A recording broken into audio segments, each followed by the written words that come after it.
না, প্লটও নেবে না। গেল, এটা দিয়ে শুরু হলো। তারপরে আপনার তার বহর থেকে কেটে ছেটে তার অর্থ মানে কমানো, সংকোচন করা এবং অন্যান্য জিনিসগুলো দিকে তাকিয়ে যে স্বচ্ছতা সাধনের বিষয়ে প্রধানমন্ত্রী বেশ কয়েকবার আহ্বান জানিয়েছেন সবাইকে। ঘরের লাইট থেকে শুরু করে যেটা, যেমন ধরেন সচিবালয়ে উনি অফিস করেন, প্রায় দিনে উনি যান।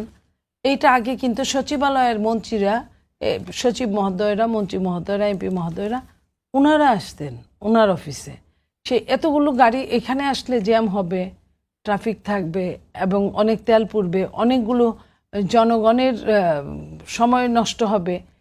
কারণ একজন সচিবের সঙ্গে 2-4 জন আসেন, একজন এমপি মন্ত্রীর সঙ্গে 2-1 জন আসেন। তো সেটা চিন্তা করে উনি নিজেই ওখানে যান।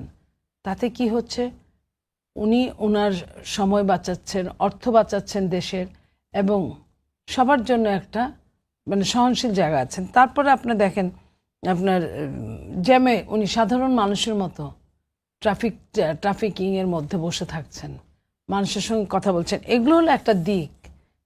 এগুলাকে আমি বলবো না যে বড় কোনো দিক। যেটা আপনার ইস্তেহারে ছিল সেটা দিয়ে শুরু করলেন 20 দিন বা 21 দিনের দিন। আপনার ফ্যামিলি কার্ড ওপেন করে প্রায় 37,000 সামথিং প্রথম কিস্তিতে দিলেন, গতকালকে আবার দিলেন।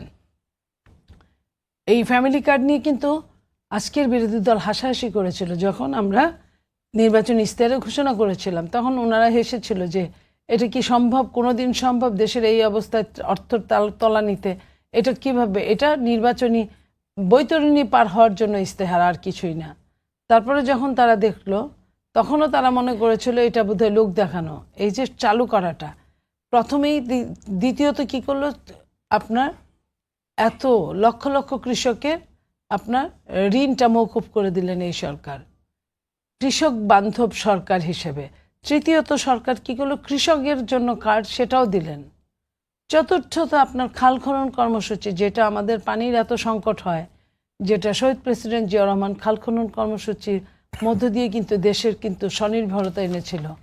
সেই জায়গাটা উনি এতদিনে, উনি দেশনেত্রী বেগম খালেদা জিয়ার সময় এটা কন্টিনিউ ছিল। তারপরে যখন যে সরকার আসছে 15.5 বছর, আজকাল নদী নালা তো কিছুই নাই, সব তো অন্যান্য জায়গায় ঢুকে গেছে বা শুকিয়ে গেছে। পানিটা টানার জন্য পানি বাংলাদেশে ঢুকতেই পারছে না। তার উপর আবার খালটাল যাও বৃষ্টির পানি আটকে থাকতো, সেটাও নাই। এখন আপনার খাল বিল এসব ভরাট করে মানুষ স্থাপনা গড়েছে। ঢাকা শহরের কথাই যদি ধরেন, আগে ছোটবেলা আমরা যখন দেখতাম তখন কতটা পুকুর নালা এগুলো ছিল, এখন সেটা নাই বললেই চলে। তো এই জায়গায় উনি আবারও আগের জায়গায় ফিরে এসেছেন, খাল খনন কর্মসূচি বাস্তবায়ন করছেন। মানে উনি ঘোষণা দিয়ে ক্ষান্ত হননি।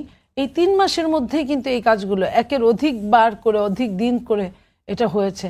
64টা জেলায় এটার উদ্বোধন হয়েছে, উদ্বোধন হয়েই ক্ষান্ত হয়নি, এটা কিন্তু কন্টিনিউ প্রসেসে চলছে খাল খনন। তিনি নিজেও যাচ্ছেন বিভিন্ন জায়গায়, উনিও যাচ্ছেন। হ্যাঁ, তো এই যে উনি এতগুলো কাজ করেছেন, এর উপর আপনার মরার উপর খাড়ার ঘায়ের মতো একের দেশে টাকা ছিল না, একটা সরকার লুটপাট করে শেষ করে দিয়ে গেছে। তারপরে ইন্টারিম সরকার আসছে, তারাও লুটপাট করেছে এবং তারাও সিস্টেম লসের মধ্যে ফেলেছে। সব কিছু মিলে দেশের অবস্থা এত নাজুক।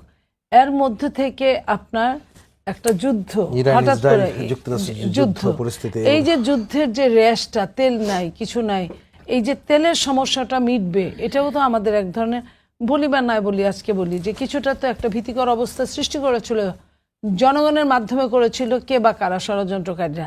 যেটা বারবার বলা হয়েছিল, বলেছিল তেলমন্ত্রী যে দেশে যতটুকু তেল আছে আমি কয়েক মাস, 2-1 মাস আমি সুন্দর করে চালাতে পারবো যদি রেশনিং সিস্টেমে যদি সুন্দরভাবে সব চলে। কিন্তু কেউই তার কথা বিশ্বাস করে নাই। কি হয়েছে, লাইন দিয়ে দিয়ে এমন অবস্থা, মায়ের পিঠ শুরু হয়ে গেছে। তারপরেও এটা নিয়ে বিরোধী দলরা উল্টাপাল্টা আমাদের বলা শুরু করেছে। আপনি দেখেন যে মুহূর্তে তেলের দামটা বেড়ে গেল, সাথে সাথে লাইন সব উধাও হয়ে গেল। সাথে সাথে কি তেলের ডিমান্ড কমে গেল? তেল তো এমন জিনিস যে আপনার ভাত না খেয়ে হলেও তা আপনার কিনতে হবে, আপনার ডিমান্ড কমা ইম্পসিবল। সেইখানে আপনার, তার মানে এটা কৃত্রিম একটা সংকট সৃষ্টি করে রেখেছিল ষড়যন্ত্রকারীরা। এই জায়গা যারা করতে পারে, আপনি এই কথাটা তুলেছিলেন আমাদের, এটা যতদিন থাকবে ততদিনই এই কথাটা তুলবো, কারণ ঘটনাটা ঘটে গেছে।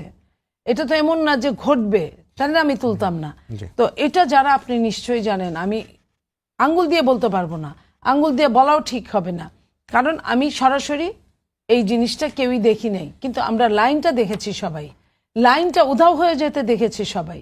তার মানে কে বা কারা, কেউ না কেউ এটার পিছনে একটা কলকাঠি নাড়িয়েছেন, নইলে হঠাৎ করে এমন করে লাইনও হয় না 8-10 দিন, 15 দিন, 20 দিন, আবার হঠাৎ করে এটা উধাও হয় না। তো এই জায়গাগুলো থেকে বলবো যে আমাদের সরকার জনবান্ধব সরকার হিসেবে অতীতেও ছিল, বর্তমানেও আছে, কিন্তু ষড়যন্ত্রকারীরা অতীতেও ছিল, বর্তমানেও আছে। তারা তাদের ষড়যন্ত্রের ডালপালা বিস্তার করছে, যদিও আমরা বিশ্বাস করি যে সত্যের সাথে জনগণ থাকে, দেশ থাকে।